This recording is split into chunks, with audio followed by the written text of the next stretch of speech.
اردو زبان کی چوتھی کتاب میں میں نے سبق نمبر 14 تک پڑھا چکا. آج کی ویڈیو میں انشاءاللہ سبق نمبر 15 پڑھیں گے. چلیے شروع کرتے ہیں. بسم اللہ الرحمن الرحیم. دمدار ستارے. کبھی کبھی آسمان میں دمدار ستارہ نظر آتا ہے جس کو دیکھ کر عام لوگ خوف کرتے اور اپنی خام خیالی سے اس کو قحط، وبا یا انقلاب حکومت یا کسی ایسے ہی بڑے حادثے کا موجب سمجھتے ہیں.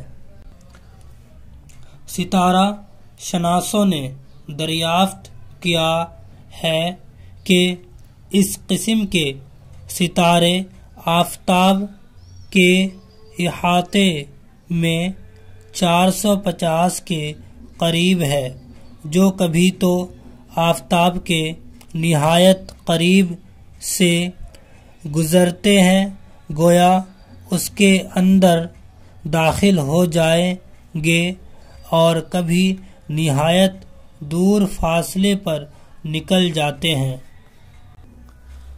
ان کے ساتھ ایک نورانی دم لگی رہتی ہے جو آفتاب کی حرارت سے پیدا ہوتی ہے، اس لیے جب وہ قریب آفتاب کے پہنچتے ہیں تو دم بڑی نظر آتی ہے، اور جس قدر دوری ہوتی جاتی ہے اسی قدر دم کا جحم گھٹتا جاتا ہے.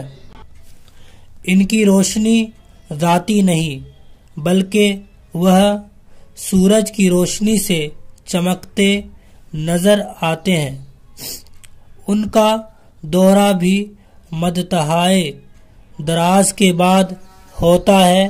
بعض دمدار ستارے 100-125 سال بلکہ اس سے بھی زیادہ عرصے کے بعد نظر آتے ہیں. بعض علماء ہیئت نے دمدار ستاروں کی نسبت بڑی تحقیقات کی ہے اور ان میں سے بعض کے طلوع و غروب کا ٹھیک زمانہ بھی معلوم کر لیا ہے.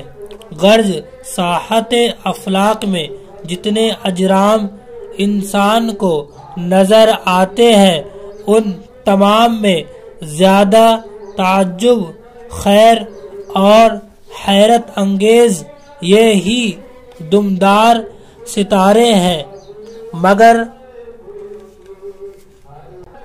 لوگوں نے جو برے آثار ان سے منسوب کر رکھے ہیں وہ نرا وہم ہے جس کی اصل کچھ نہیں. معنی پڑھیں گے. خام خیالی یعنی غلط خیال یا وہم. بعد مطلب دوری. متعین یعنی مقرر. افلاک یعنی جمع فلک کی یا آسمان. تعجب خیز یعنی حیرت کو بڑھانے والا. آثار یعنی علامتیں. انقلاب کا مطلب ہے بدلنا. جہم یعنی موٹائی. ساحت مطلب میدان. اجرام کا مطلب ہے ستاروں و جواہرات کے جسم. حیرت انگیز مطلب ہے تعجب کو بڑھانے والا. ٹھیک ہے. منسوب مطلب نسبت کیا گیا. انشاءاللہ اگلی ویڈیو میں سبق نمبر 16 پڑھیں گے.